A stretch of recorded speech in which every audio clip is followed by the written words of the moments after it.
They were left to die, abandoned in the desert. No food, no water. Just when all hope seemed lost, she came. If you love Western survival stories with heart, courage, and grit, this one will stay with you long after it ends. They were death's own messengers, and their presence declared that a message had already been delivered. The oldest child, a girl who might have seen 14 summers, clutched a rusted canteen in a grip that defied the weakness of her body. The canteen hadn't held a single drop of water in 2 days, a hollow mockery of salvation. Her lips, cracked and peeling, moved in a silent, desperate prayer, a plea sent into the vast, indifferent silence of the desert. The youngest, a boy no older than 4, had ceased his crying hours ago. His stillness was a silence more terrifying than any scream, a profound quiet that spoke of a final surrender. Minerva Blackwood spotted the scene from half a mile away, a dark aberration in the shimmering expanse. The wagon, its canvas top shredded by wind and time, lay like the broken bone of some great beast against the endless sand. She had been tracking a herd of wild mustangs when the glint of metal, a flicker of man-made artifice in a world of raw nature, had caught her eye. Now, her weathered hands, gnarled and strong from years of hard living, gripped the reins of her horse tighter. If you've made it this far, let me know in the comments, would you have trusted her?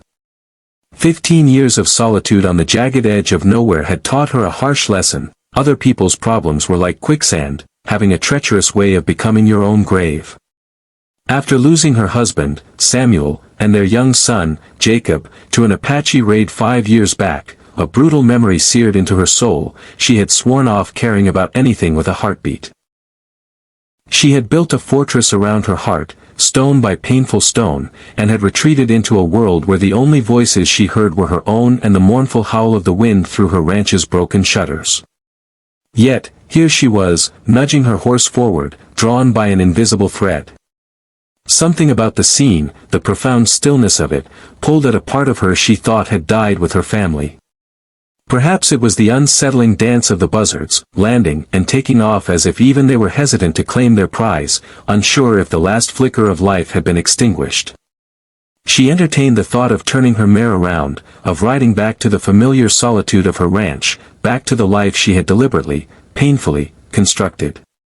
But the image of the small, unmoving shapes refused to release its hold on her mind.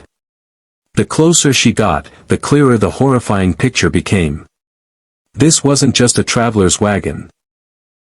It was a family's vessel, the kind that carried the entire sum of a life within its wooden frame. The contents of that life were now strewn across the desert floor like so much refuse.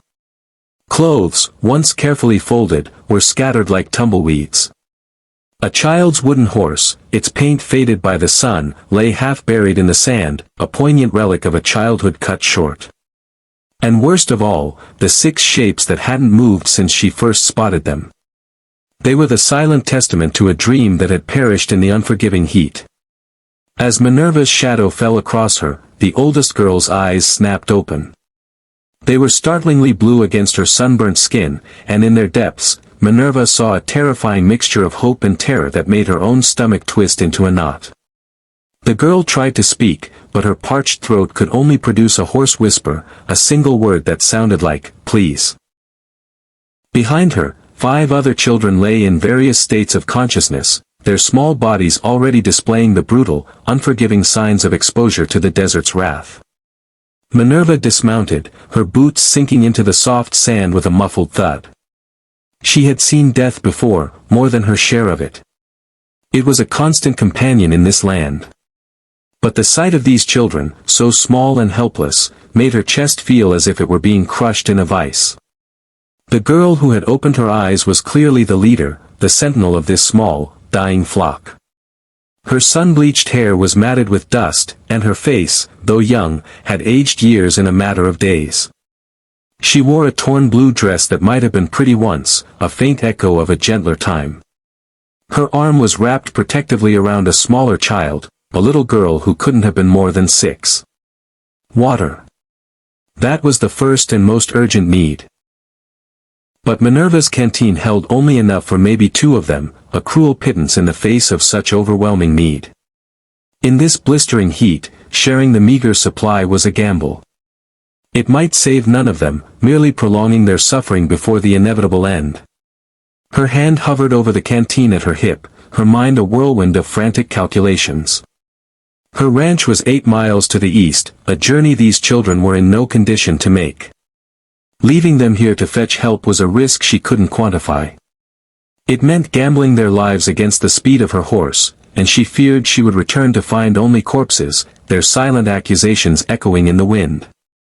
But as she looked at their faces, some peaceful in the oblivion of unconsciousness, others twisted with the silent agony of thirst, she realized the choice had already been made.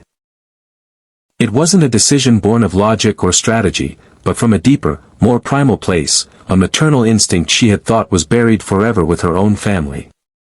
She uncapped the canteen and knelt beside the oldest girl, tilting the container toward those parched, cracked lips. The girl drank with a desperate, frantic greed, water spilling down her chin as her body remembered the sensation of life-giving moisture. When she had taken a few precious swallows, she summoned a surprising strength, grabbing Minerva's wrist. She then pointed with a trembling finger toward the smaller children. No words were needed. The message was clear, save them first. Minerva nodded, her throat tight with an emotion she couldn't name, and moved to the next child.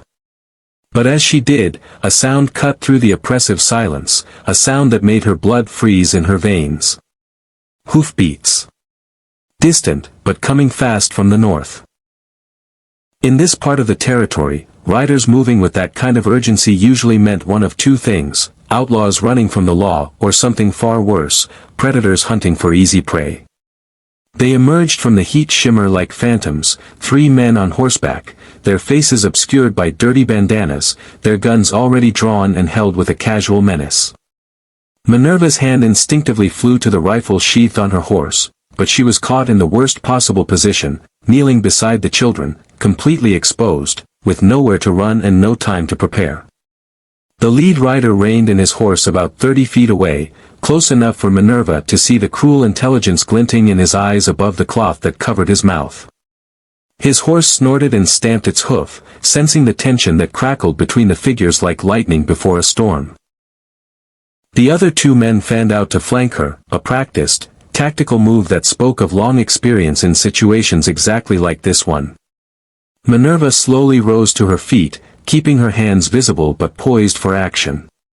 She had survived this long in this hostile land by learning to read men like she read weather patterns, and every sign from these 3 screamed danger. The way they sat their horses with an arrogant ease, the casual confidence of their gun hands, the unnerving fact that they'd approached a lone woman in the middle of the desert without a moment's hesitation, none of it suggested anything but ill intent. The leader spoke first, his voice as rough as sandpaper on raw wood. "Well, well. What do we have here? A regular angel of mercy, it looks like." His eyes moved from Minerva to the children scattered around the wagon wreckage, and his tone shifted, acquiring a new edge that made her skin crawl. "Mighty convenient, finding all these little ones out here with nobody to look after them." The oldest girl, the one who had grabbed Minerva's wrist, struggled to sit up. Despite her profound weakness, her eyes, sharp and intelligent, darted between the armed men and Minerva. She understood the peril of their situation, and Minerva saw her inch closer to the smaller children, as if her frail, 14-year-old body could somehow shield them from the violence that was coming. Minerva kept her own voice steady, a mask of calm over the tempest of her instincts, which were all screaming at her to grab her rifle. "Just passing through," she said, her tone even. "I saw the wagon. These children need water and medical attention." She gestured toward her horse. "I've got supplies that might help." The second rider, a thin man with shifty, nervous eyes, let out a short, humorless laugh. "Supplies, she says, Jack. You think she's got the kind of supplies we're looking for?" His gaze lingered on the children, a predatory assessment that made Minerva's blood boil. But she forced herself to remain calm. Anger was a luxury she couldn't afford, it would get them all killed. Jack, apparently the leader, urged his horse a few steps closer. "Funny thing about this territory, lady. It's a dangerous place for folks travelin' alone. Especially, he added, his voice dropping, with valuable cargo. His meaning was as clear as the desert air, and Minerva felt her jaw clench, despite her efforts to appear unthreatening. The third man, who had been silent until now, finally spoke. His voice carried a different quality. It was educated, articulate, which somehow made him seem more frightening than the others. The question is, what's a woman like you doing out here alone? This isn't exactly a place for Sunday rides. His horse stepped sideways, a subtle but deliberate movement that positioned him to cut off any potential escape route to the east. A chilling realization began to dawn on Minerva. These men weren't just random desperados. They moved with too much coordination, their questions were too specific. They either had been watching her ranch, or they knew exactly who she was and what her presence here signified.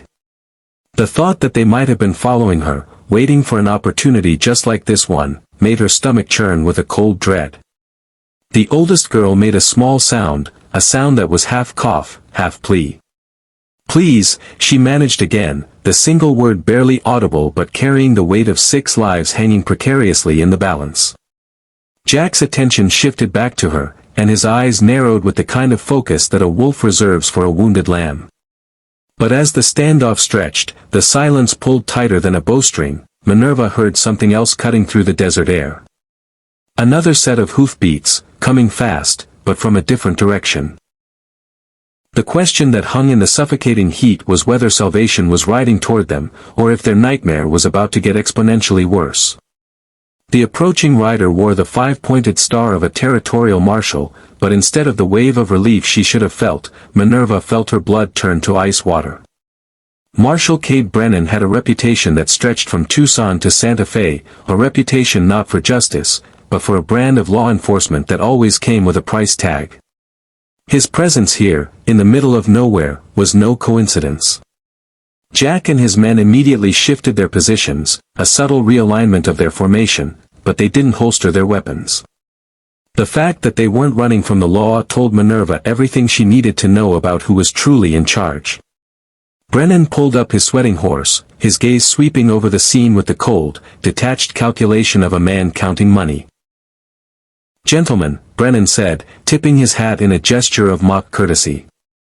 His voice was smooth, carrying the oily confidence of someone who had never encountered a situation he couldn't profit from. "And the lovely Mrs. Blackwood. Fancy meeting you out here in such interesting circumstances." The way he said her name, with a familiar, insinuating tone, made Minerva's skin crawl. Brennan knew exactly who she was, which meant this entire encounter had been orchestrated.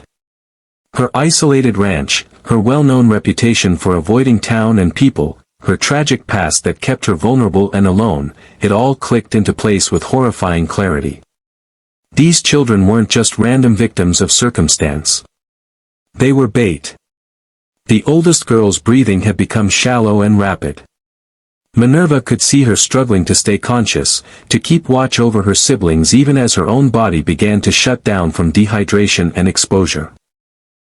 The sight of this 14-year-old girl fighting with every last ounce of her strength to protect children who couldn't protect themselves sent a familiar rage burning through Minerva's chest.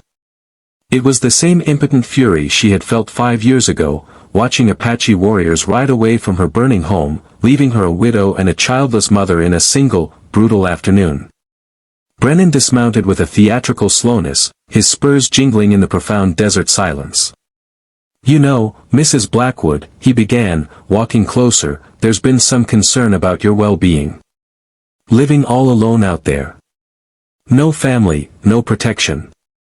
Some folks in the territory think it might be time for you to consider a change of scenery." The pieces of the puzzle clicked together in Minerva's mind like bullets sliding into a chamber. Her ranch sat on prime water rights, the kind that big cattle operations would kill for. With her dead and gone, the land would go to a territorial auction, where it would likely be sold for a fraction of its true worth. And who better to arrange such a convenient and tragic accident than a corrupt marshal and his hired guns? Especially, Brennan continued, his gaze drifting over the children, when there are innocent lives at stake. These poor orphans need proper care, don't you think? A woman alone in the wilderness can't possibly provide the kind of protection they require. One of the smaller children, a boy of about 7, started to whimper softly. The sound seemed to trigger something in the oldest girl, who somehow found the strength to pull him closer, her body a fragile shield.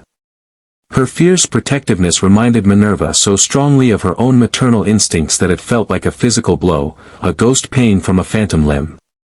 Jack's nervous partner spoke up, his voice eager with anticipation. "Marshall's right, lady. The desert's no place for children. Lucky for them, we know some folks who specialize in takin, care of orphans. A real profitable kind of care, if you catch my meaning." The implication hit Minerva like a sledgehammer to the gut. These men weren't just land grabbers. They were traffickers. The children weren't witnesses to be eliminated, they were merchandise to be sold. And Minerva, in a moment of compassion she had long suppressed, had walked straight into their trap. But as Brennan reached down toward the oldest girl, his intentions crystal clear and utterly depraved, something inside Minerva, something that had been dormant for 5 long years, snapped with the finality of a breaking bone. Her hand moved faster than desert lightning. Her Colt .45 cleared its leather holster and spoke once, the gunshot echoing off the distant canyon walls like a clap of thunder. Brennan's hat flew backward off his head, the bullet parting his hair by less than an inch, close enough that he could feel the searing heat of its passage. The corrupt Marshal froze, his hand still reaching toward the girl, his face a mask of disbelief. Every man present understood the message that had been delivered with that single, perfectly placed shot. The next one would not be a warning. Minerva's reputation with a firearm wasn't just a frontier legend, it was a skill honed by desperation and loss. She'd learned to shoot from Comanche traders who had taught her that in this land, hesitation meant death for everything you loved. "Touch one of these children," Minerva said, her voice quiet but carrying the unshakable certainty of a loaded gun, "and I'll paint this desert with your brains." The barrel of her Colt never wavered, trained dead center on Brennan's forehead. Around them, the other 3 men shifted nervously, but none were foolish enough to draw on a woman who had just demonstrated she could part a man's hair at 20 paces without blinking. Jack's educated companion spoke, his cultured voice tight with a fear he was trying to control. "Mrs. Blackwood, you're making a serious mistake. Marshal Brennan represents territorial law. Threatening an officer is a hanging offense." Minerva's laugh was a harsh, humorless sound. "Law. The only law I see out here is 4 men planning to murder a woman and sell 6 children like their cattle." Her finger tightened fractionally on the trigger, and Brennan's face went pale beneath his sun-weathered skin. "The question is, which one of you wants to die first, testing my resolve?" The oldest girl, whose name Minerva would later learn was Emma, used the distraction to drag herself closer to the other children, positioning her body between them and the men. Despite her weakness, her eyes burned with a fierce determination that reminded Minerva of her own mother, a woman who had once defended their homestead against raiders with nothing more than a shotgun and pure, unadulterated stubbornness. But Minerva knew she couldn't maintain this standoff indefinitely. 4 against 1, even with the element of surprise on her side, were not sustainable odds. Her rifle was on her horse, a tantalizing 20 feet away, but reaching it meant exposing her back to armed men who had already proven they possessed no moral boundaries. The children needed immediate medical attention. Every second this confrontation continued was a second closer to one of them making a fatal mistake. Brennan slowly raised his hands, but his eyes held the calculating look of a man buying time, not surrendering. "Easy now, Mrs. Blackwood. No need for bloodshed. Maybe we can work out some kind of arrangement. Something beneficial to everyone involved." The thin rider with the nervous eyes started edging his horse sideways, a subtle attempt to get a better angle on Minerva. But she had been watching for exactly that kind of movement, her peripheral vision catching his subtle repositioning. In the desert, survival meant noticing every shadow, every shift in the landscape, every detail that didn't belong. "The arrangement is simple," Minerva replied, her voice cold as steel, tracking the nervous rider's movement without taking her primary aim off Brennan. You four ride out of here and you never come back. I take these children to safety, and we all pretend this conversation never happened." At that moment, the youngest child, the 4-year-old boy who had stopped crying hours ago, made a small, soft sound and went completely limp. His tiny body wasn't moving anymore. Emma's face crumpled as she saw it, a silent scream of agony contorting her features. Time was running out, bleeding away faster than water through sand. But as Minerva felt the impossible weight of her choices crushing down on her, a new sound sliced through the tension, a sound that changed everything. The distinctive, piercing whistle of an Apache war cry, echoing from the rocks above them. The war cry cut through the desert air like a blade, instantly transforming enemies into reluctant, terrified allies. 5 warriors emerged from behind the rock formations where they had been silently watching the confrontation unfold. Their faces were painted for war, their weapons ready for blood. In the brutal mathematics of frontier survival, Apache raiders trumped corrupt lawmen and land grabbers every single time. Brennan's face went from pale to ashen gray. "Sweet Jesus," he whispered, his hand moving instinctively toward his gun before he remembered that Minerva's colt was still trained on his skull. The nervous rider's horse started dancing sideways, sensing its rider's abject terror, while Jack cursed under his breath and looked frantically for escape routes that didn't exist. The Apache warriors held the high ground, and there was nowhere to run. Minerva's mind raced through a new set of possibilities, all of them bad. The Apaches had probably been tracking Brennan's group, waiting for the right moment to strike. Her presence here, with 6 dying children, just made the situation more complicated and infinitely more dangerous.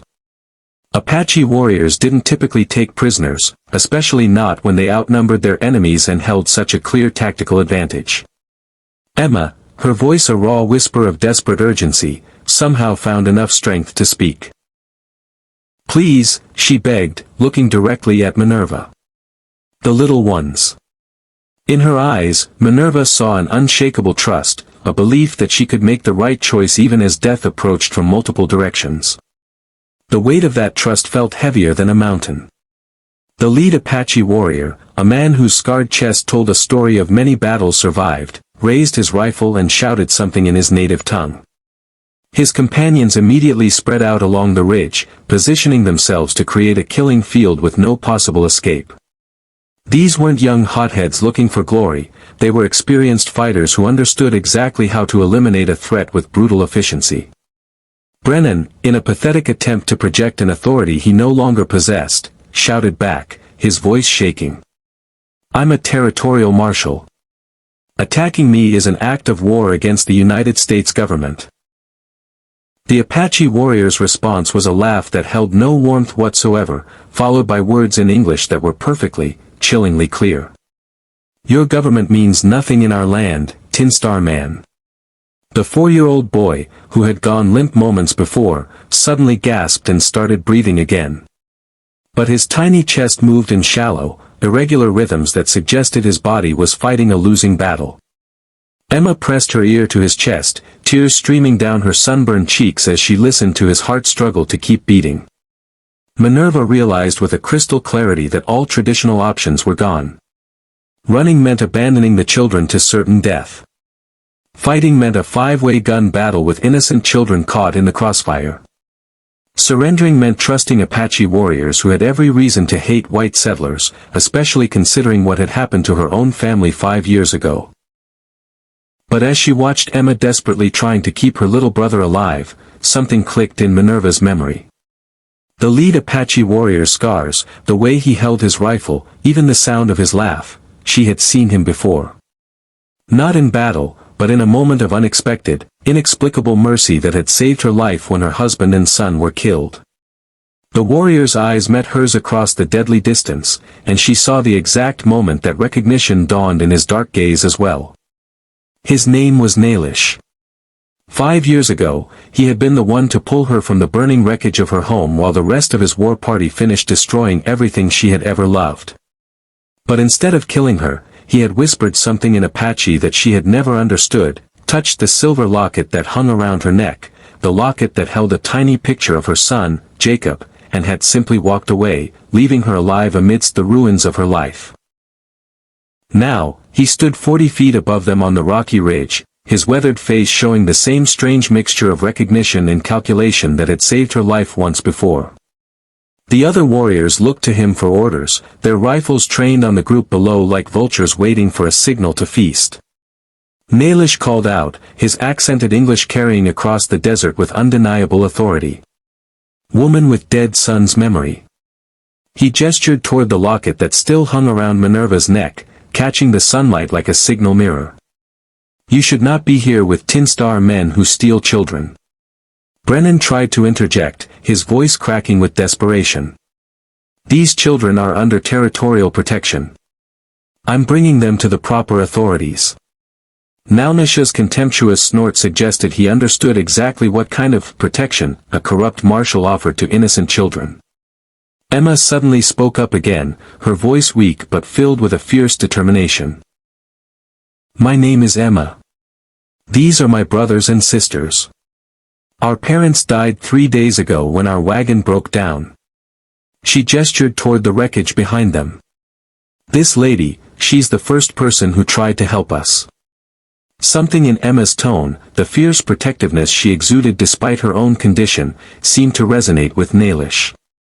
Apache culture valued courage above almost everything else, and this 14-year-old girl was showing more bravery than the 4 armed men who had been planning to exploit her family's tragedy.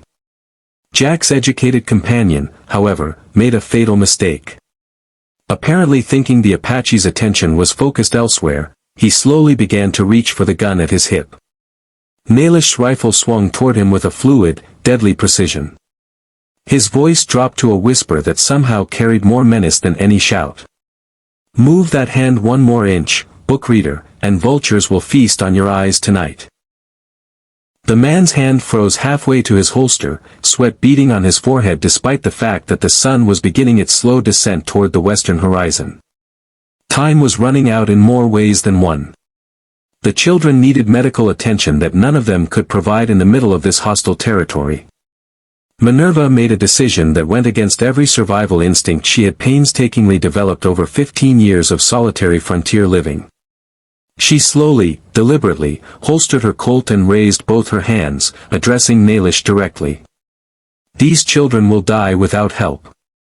I have medical supplies at my ranch, 8 miles east.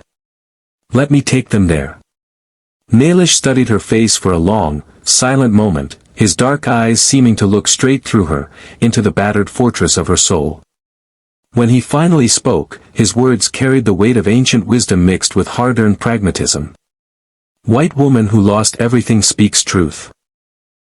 But Tin Star men will follow you. They will bring soldiers. Bring more death to our land." As if to punctuate his words with tragedy, the youngest child, the little boy who had stopped breathing once before, suddenly convulsed and then went completely, irrevocably still. Emma's scream of anguish cut through every other sound, a raw, primal cry of loss that was utterly heartbreaking. She pressed her face against his tiny, unmoving chest, listening desperately for a heartbeat that was no longer there. Minerva could see from 20 feet away that they had lost him. The silence that followed Emma's grief was finally broken by Nailish's voice, now carrying a tone that suggested he had reached some kind of internal decision. "One child is already walking the spirit trail. The others will follow unless..." He paused, his gaze shifting to Brennan and his men. "Unless those who would harm children are prevented from following." Minerva understood the implicit offer, the brutal logic of the frontier, and it made her stomach turn, even as she recognized its terrible necessity. But before Nailish could give his warriors the signal to kill, her own voice cut through the desert air. "No." The single word carried an absolute finality, stopping everyone mid-breath. "These men live," she said, her voice ringing with a conviction she didn't know she possessed. "But they leave. Now. Forever." Brennan's face showed pure, unadulterated confusion. He had expected either a rescue or a swift death, not mercy from the woman he had been planning to murder. Jack looked back and forth between the marshal and the Apache warriors, calculating odds that didn't favor survival either way. The nervous rider had gone completely pale, while the educated gunman kept his hands carefully, conspicuously visible and motionless. Nailish tilted his head, genuinely puzzled by her decision. In Apache culture, enemies who threaten children deserve no mercy. White woman speaks strangely, he said. These men would have sold the young ones like horses. They planned your death for land and water. Why do they deserve breath in their lungs? Emma looked up from her dead brother's body, her face streaked with tears and desert dust. Because she's not like them, she whispered, her voice filled with a child's simple, profound wisdom. She somehow understood Minerva's choice, even through the fog of her own grief. She's not like them at all. Minerva kept her eyes locked on Nailish, knowing that the next few seconds would determine whether justice or vengeance would rule this moment. Killing them doesn't make us better than they are, she said, her voice firm. Sending them away, broken and empty-handed, that's punishment enough for cowards who prey on children. Brennan tried to speak, probably to negotiate or threaten, but Nailish silenced him with a sharp gesture that suggested speaking would be the last mistake he ever made. The Apache leader studied Minerva's face for another long moment, then nodded slowly. Woman with dead son's memory chooses mercy over blood. This speaks well of her heart, but poorly of her wisdom. As if to prove his point, the second youngest child, a girl of about 6, started making soft, whimpering sounds, a sign that she was slipping away just as surely as her little brother had. Time was bleeding away like water through cracked clay, and every second spent on these moral debates was a second closer to losing another innocent life. Nailish made his decision with the swift certainty of a man accustomed to command. He barked a series of orders in Apache to his warriors, who reluctantly lowered their rifles but kept them ready.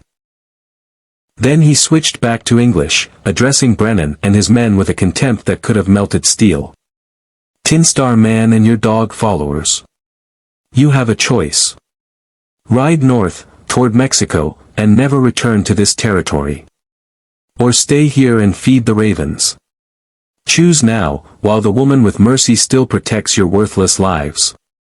Brennan's hands shook as he gathered his reins, his authority having crumbled into dust and wind. Jack and the other two needed no further encouragement. They spurred their horses northward, riding so fast that the dust clouds of their retreat marked their passage long after they had disappeared beyond the horizon. But as the sound of their hoofbeats faded into silence, Emma's voice rose in panic. She's not breathing. Sarah's not breathing. The 6-year-old girl had gone completely limp in her sister's arms. Minerva realized with a fresh wave of horror that her act of mercy had cost them precious seconds they couldn't afford to lose. Nailish was already moving, scrambling down from the ridge, his warriors following close behind. He reached the 6-year-old girl, Sarah, before Minerva could even move. His scarred, calloused hands were surprisingly gentle as he pressed his ear to the child's chest. After a moment that stretched into an eternity, he looked up, his face a mask of grim determination. Her heart still beats, but it is faint. She needs water, shade, and medicine we do not carry. Without another moment's hesitation, he lifted Sarah into his arms and called out something in Apache. 2 of his warriors immediately began constructing a makeshift stretcher from their spears and a blanket, moving with the practiced efficiency of men who had seen much of battle. These men might be raiders, but they understood how to save lives as well as how to take them.